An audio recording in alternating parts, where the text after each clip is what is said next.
হাতে পায়ে লাগায়া দিছে। কথা কোন ঠিক কি ঠিক না? ওয়া মাকারুল্লাহ আল্লাহু খায়রুল মাকিরিন।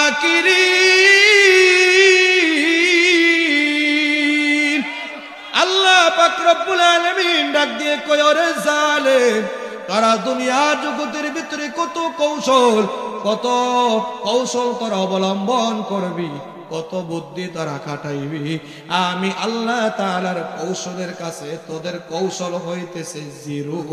আমি আল্লাহ তাআলার কৌশল হইতেছে 100% হিরো। কথা কোন কথা ঠিক ঠিক না? হযরতে মুসা তাকে ফেরাউন এই কথা শুনিয়া হযরতে মুসা তার হাতের ভিতরে বেরি লাগাইছে, পায়ের ভিতরে বেরি লাগাইছে। লাগায়া হযরতে মুসা রাদিয়াল্লাহু তাআলা একটা মহিলা, ও পর্দার মা বোনেরা, তুমি একটা মহিলা। হযরতে মুসা তার ঈমান নষ্ট করার জন্য ফেরাউন আক্রমণ করতেছে, আঘাত করতেছে। হযরতে মুসা তার ঈমানটাকে নষ্ট করার জন্য ফেরাউন যে আল্লাহ এই কথার স্বীকৃতি নেওয়ার জন্য কিছুদিন আগে সরকার যখন ক্ষমতায় ছিল, যারা ইসলামী ফাউন্ডেশনের ভিতরে চাকরি নেওয়ার জন্য গেছে, এদেরকে প্রশ্ন করছে, বিভিন্ন ধরনের প্রশ্ন করার এক ফাজে ডাক দিয়ে কইছে, বলো তো জাতির পিতা কে? যারা বলছে জাতির পিতা শেখ মুজিবুর, এদের চাকরি হইছে।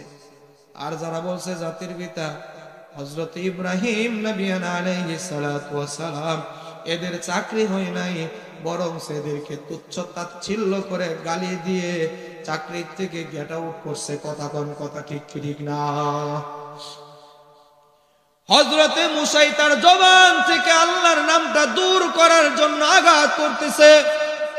একজন জল্লাদকে টাকার মাধ্যমে ভাড়া করা হয়েছে। ওরে জল্লাদ, এই মুসা তাকে সকালে একবার, দুপুরে একবার, আবার রাতের বেলা ঘুমের ঘরে যাওয়ার আগে একবার মুসা তাকে আচ্ছা মতো চাবুক দ্বারা পিটাইবা। হযরতে মুসা তার হাত বাঁধা, পা বাঁধা, শরীরটাকে বেবস্ত্র করে দিছে। শরীরের ভিতরে কোনো সুতা নাই, লজ্জাস্থানটা পর্যন্ত মুসা তার বের করে দিছে।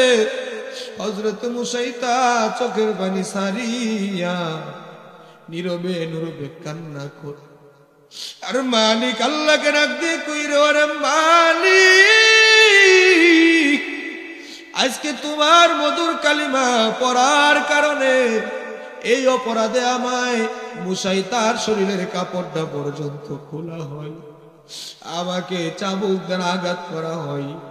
ওগো মালিক, নাই কোনো দুঃখ নাই, কোনো কষ্ট নাই। ফেরাউনের সামনে আমার মুখটা তুমি ছোট করে দিও না। ওরে আমার মালিক, আমার ইমানি শক্তি তুমি কমায়া দিও না। আমার ইমানি জজবা, ইমানি শক্তি তুমি বাড়াইয়া দাও। এ বাবা, কষ্ট হয় নাকি? চলবে নাকি মোনাজাত হবে? চলবে কি কষ্ট হয়? আখেরি মোনাজাত পর্যন্ত আছেন নাকি চলে যাবে? আছেন? হযরতে